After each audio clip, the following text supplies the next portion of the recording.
Assalamualaikum Bapak. Waalaikumsalam Selamat warahmatullahi pagi. wabarakatuh. Saya Selamat Siti pagi. Musliha dan teman saya Sasi. Jadi di sini kita akan sedikit wawancara beberapa pertanyaan yang akan diajukan ke Bapak Boleh. terkait tentang pendidikan atau pembelajaran yang ada sekarang. Jadi di sini saya akan menanyakan, menurut Bapak bagaimana cara menyesuaikan pembelajaran dengan kebutuhan siswa yang berbeda? Memang di era kurikulum merdeka kemarin itu dicanangkan dalam proses pembelajaran itu adanya penerapan pembelajaran berdiferensiasi, artinya proses pembelajaran yang menyesuaikan dengan kebutuhan belajar anak, karena setiap anak sejatinya memiliki karakteristik dan kebutuhan belajar yang berbeda-beda, termasuk dalam gaya belajarnya, sehingga pembelajaran berdiferensiasi itu tahun 2023 itu sampai 2025 itu menjadi sebuah tren di setiap satuan pembelajaran, sehingga guru itu sebelum melakukan proses pembelajaran dia perlu melakukan analisis kebutuhan atau gaya belajar anak melalui asesmen yang disebut dengan asesmen diagnostik gitu, sehingga guru tahu nih gaya belajar anak, kebutuhan belajar anak, sehingga setiap guru itu menyusun perencanaan pembelajarannya, melaksanakan kegiatan pembelajarannya disesuaikan dengan minimal ya gaya belajar anak berdasarkan hasil tes diagnostik tersebut. Sehingga di dalam proses pembelajaran di satu kelas itu terjadi beragam proses belajar sesuai dengan gaya belajar atau kebutuhan belajar anak. Mungkin ada anak yang gaya belajarnya gaya belajar yang ada 3 kan gaya belajar. Nah, itu masing-masing disesuaikan dengan kebutuhan atau dengan gaya belajar anak. Gaya belajar kinestetik salah satunya, misalnya berarti anak itu diberikan proses pembelajaran sesuai dengan gaya belajarnya. Nah itu.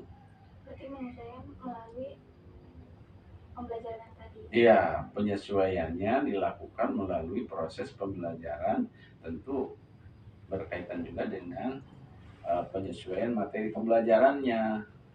Kalau misalnya tadi gaya belajar kinestetik, berarti ya apa yang harus dilakukan oleh guru dengan gaya belajar kinestetik tersebut, sehingga anak itu ya diberikan materi pembelajarannya atau metode belajarnya atau strategi pembelajarannya supaya sesuai dengan gaya belajar anak tersebut gitu. Nah, sedangkan kan zaman sekarang kan murid atau apalagi disebutnya gen alpha ya, itu kan pasti sifat dan bukan gen sekarang aja gitu. Betul. Ya, sebelum-sebelumnya juga berbeda-beda. Menurut Bapak nilai apa yang paling penting yang harus ditanamkan terlebih dahulu di ya, siswa? betul. Kaitan dengan nilai-nilai yang sangat penting untuk diterapkan di dalam proses pembelajaran kepada peserta didik atau kepada murid, itu nilai karakter. Maka pemerintah kan sudah membuat atau merancang yang namanya pendidikan karakter. Kemudian di dalam kurikulum juga ada dimensi profil lulusan yang itu sesungguhnya di dalamnya mencakup karakter. Nah, oleh karena itu yang paling penting juga selain peserta didik atau murid itu diberikan dengan berbagai pengetahuan ilmu sesuai dengan mata pelajarannya, maka pendidikan karakter ini menjadi hal yang sangat penting. Nah, bagaimana pendidikan karakter ini supaya bisa diterapkan di dalam proses pembelajaran? Maka guru dibekali dengan program yang nanti itu bisa berimplikasi kepada tumbuhnya karakter. Kita ingin nanti peserta didik itu bukan hanya pintar secara akademik, tetapi dia juga memiliki karakter yang baik, misalnya karakter sopan, berakhlak, kemudian karakter gotong royong, karakter rasa simpati, empati, dan karakter-karakter yang lainnya. Dan di era sekarang itu memang sangat penting untuk karakter itu. Maka ada peribahasa itu lebih tinggi adab ketimbang ilmu. Maka pendidikan karakter itu juga sangat penting untuk dijadikan fondasi di dalam setiap kegiatan pembelajaran. Terus menurut Bapak, bagaimana sistem yang paling ideal buat menilai siswa? Kalau ditanya sistem yang paling ideal untuk melakukan penilaian atau evaluasi, kita kan harus lihat dulu penilaian atau evaluasi atau asesmen yang dilakukan kepada peserta didik itu kan ada tiga itu tadi, ada asesmen atau penilaian diagnostik, asesmen formatif, dan asesmen sumatif. Kemudian ranahnya kan ada tiga, kognitif, afektif, dan psikomotor. Tiga ranah dengan tiga pola asesmen atau penilaian. Maka tidak ada sesungguhnya penilaian yang ideal, karena tadi kalau anak memiliki karakter yang berbeda-beda, keunikan yang berbeda-beda, maka penilaiannya juga sesungguhnya harus berbeda pula. Maka idealnya bahwa penilaian pun disesuaikan ya dengan dengan pembelajaran yang dilakukannya. Karena penilaian itu bergaris lurus dengan tujuan pembelajarannya. Jadi kalau tujuan pembelajarannya kognitif, ya berarti penilaian juga kognitif. Kalau tujuan pembelajarannya afektif, penilaiannya afektif. Kalau tujuan pembelajarannya psikomotor, maka penilaiannya psikomotor. Jadi idealnya memang semua jenis penilaian itu dilakukan, kemudian disesuaikan dengan tujuan pembelajaran itu sendiri, kemudian hasil atau nilai yang diperoleh dari hasil pembelajaran itu ya diolah menjadikan sebuah ciri atau sebuah pertanda bahwa ini keberhasilan yang sudah dicapai oleh peserta didik dalam kurun waktu proses pembelajaran yang dilakukan. Kita kan tahu kan sistem kurikulum di Indonesia, menurut Bapak ada nggak yang perlu diperbaiki sistem kurikulum di Indonesia? Jadi kurikulum itu kan bersifat dinamis ya. Di dalam teori pengembangan kurikulum, kita mengenal bahwa landasan kurikulum itu harus berorientasi pada landasan filosofis, landasan teoritis, kemudian landasan historis, landasan sosial budaya, dan landasan-landasan lainnya. Nah, sehingga kurikulum itu sejatinya harus dilakukan revisi atau evaluasi berjangka gitu. Karena apa? Karena kurikulum itu harus juga menyesuaikan dengan dinamika perkembangan dunia gitu. Perkembangan ilmu pengetahuan. Nah, dengan berkembangnya ilmu pengetahuan, maka di dalam proses pembelajarannya pun dengan melalui kurikulum itu harus juga menyesuaikan. Contoh, dulu kita mana berpikir bahwa suatu saat akan ada kecerdasan artifisial atau coding. Nah, sekarang ternyata KA, coding, dan kecerdasan artifisial itu menjadi sebuah kebutuhan. Maka di sekolah perlu ada mata pelajaran atau materi kaitannya, maka kurikulumnya juga harus disesuaikan. Jadi salah satu alasan kenapa kurikulum itu harus berubah, harus dinamis, karena harus menyesuaikan dengan perkembangan zaman gitu, dengan perkembangan ilmu pengetahuan dan teknologi, baik secara historis, filosofis, kemudian sosiokultural, dan landasan-landasan yang lainnya. Nah, kita kan udah tahu nih, diajar sama Bapak udah lama juga. Nah, pengalaman apa sih yang Bapak alami gitu yang paling berkesan dalam dunia pendidikan? Kalau saya sebagai seorang guru, kemudian sebagai seorang dosen, tentu pengalaman menjadi guru dan menjadi dosen itulah yang paling berkesan dalam kehidupan saya. Karena dunianya hanya seperti itu. Dimana bahwa kita melakukan aktivitas yang memberikan pencerahan kepada orang lain, sehingga orang lain memiliki pengetahuan, sikap, dan keterampilan dari kita, maka itu sebuah kebanggaan bagi kita kan. Yang tadinya orang tidak tahu kemudian oleh kita diberitahu jadi tahu, dan hasil pengetahuan yang dia dapatkan kemudian dia implementasikan ya di dalam kehidupan sehari-hari sehingga menunjang proses hidupnya. Nah itu kebahagiaan bagi kita sebagai seorang seorang guru atau seorang pendidik atau seorang dosen. Apalagi misalnya melihat alumni dari perguruan tinggi ini yang dulu pernah kita ajar sekarang sukses, jadi itu sebuah kebanggaan. Jadi saya merasa nyaman, merasa bangga ketika berstatus sebagai guru atau sebagai dosen gitu. Dan sangat berkesan sekali. Karena apa ya? Karena yang kita apa namanya? Yang kita temukan itu orangnya juga berbeda-beda setiap hari ya kan. Beda kalau di kantor kan. Kalau dikerja di kantor yang kita temukan setiap hari pasti itu benda mati. Nah ini kan benda hidup. Mahasiswa semester ini lain lagi, mahasiswa semester terus gitu berubah-ubah, sehingga kita ketemu banyak orang gitu ya.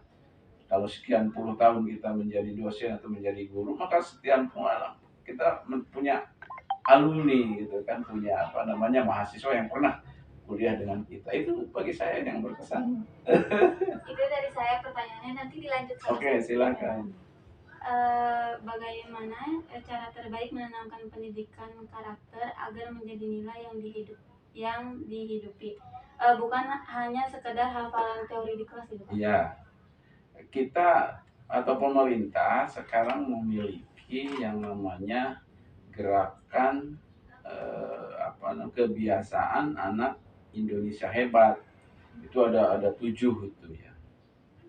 Bangun lebih awal, kemudian berolahraga, belajar, makan, beribadah, ada 2 lagi tuh ya. Sehingga ada 7 kebiasaan. Nah itu sesungguhnya itu ada dalam rangka menanamkan karakter gitu. Jadi bagaimana implementasinya di sekolah yang memadukan antara implementasi di sekolah dengan implementasi di rumah, karena 7 kebiasaan itu terbagi ke dalam, ada yang kegiatannya itu dilakukan di sekolah, ada yang di rumah. Seperti bangun lebih awal dan tidur lebih awal, siapa yang akan tahu? Nah, orang tua. Berarti tidur lebih awal, bangun lebih awal itu ranahnya orang tua. Artinya apa? Orang tua harus mengawasi anaknya supaya kalau setiap malam itu dia tidak boleh misalnya tidur lebih dari jam 9 atau jam 10. Tidur lebih awal. Kemudian bangun lebih awal berarti anak harus minimal bangun jam 4 sebelum subuh. Nah itu dalam rangka menanamkan karakter kepada anak dengan 7 kebiasaan itu. Tidur lebih awal, bangun. Kemudian beribadah itu artinya setiap anak yang memiliki keyakinan dan agamanya dia harus mengikuti proses beribadah. Agama Islam ya apa bentuk ibadah yang paling ritual setiap hari dilakukan ketika dia memasuki wajib ibadah, ya berarti sholat, mulai sholat subuh, sholat duha misalnya, sholat duhur, sholat asar, sholat maghrib, dan sholat isya. Maka waktu-waktu sholat itu yang ada di sekolah itu diterapkan di sekolah, sehingga sekarang sekolah harus tuh misalnya membiasakan anak supaya sholat duha. Kemudian kalau duhur masih di sekolah, sholat duhur secara bersama berjamaah. Itu menanamkan salah satunya karakter apa? Keimanan dan ketakwaan kepada Allah Subhanahu wa taala, kepada Tuhan yang Maha Esa. Agama-agama lain juga seperti itu di sekolah. Misalnya agama Buddha ya mungkin ada rutinitas ibadah yang harus dilakukan di sekolah, dan sekolah harus memfasilitasi. Nah itu bagaimana 7 kebiasaan anak Indonesia hebat ini dalam rangka pendidikan karakter itu harus melibatkan semua komponen, orang tua, pemerintah, masyarakat, dan stakeholdernya. Kalau di dalam dunia pendidikan ini disebutnya sebagai semesta itu. Jadi keterlibatan semesta dalam rangka pendidikan karakter itu, sehingga semua diarahkan agar pendidikan karakter ini terlaksana dengan baik di sekolah melalui baik kegiatan intrakurikuler, kokurikuler, atau kegiatan ekstrakurikuler. Itu. Yang kedua, bagaimana cara kita menyederhanakan penyampaian materi agar si guru itu tetap mempunyai ruang gitu Pak, mempunyai ruang eksplorasi kreatif bersama siswa di kelas. Ya, di kurikulum Merdeka dengan adanya CP, capaian pembelajaran, itu sudah menyederhanakan atau sudah mengambil materi-materi pokok atau esensial yang harus dipelajari oleh anak. Berbeda dengan kurikulum-kurikulum sebelumnya, bahwa anak itu banyak sekali dijejali dengan materi-materi pelajaran. Tetapi dari sekian materi itu tidak ada satupun misalnya yang menjadi fokus bagi anak itu untuk mempelajari itu. Nah, di kurikulum Merdeka itu sudah dirancang melalui CP. Jadi materi pelajarannya yang esensial saja, yang penting-penting, yang pokok-pokok, yang itu merupakan sebuah materi yang bisa dekat dengan kehidupan anak. Nah, sehingga dengan materi yang pokok, maka proses belajarnya pun dirancang supaya anak bisa mengimplementasikan materi itu di ruang yang lingkungan di mana anak berada gitu.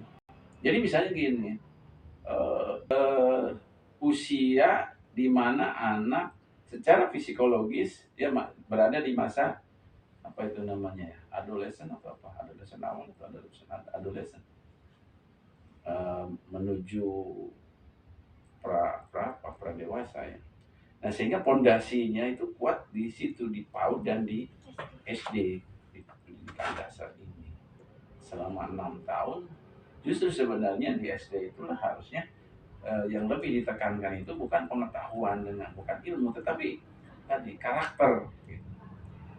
Bagaimana bersikap dan berbuat baik kepada orang lain, sopan santun dalam berbagai perilaku. Itu sebenarnya sesungguhnya harus ditanamkan di awal, fondasi awal itu. Dari PAUD, kemudian pra SD, dilanjutkan dengan SD itu.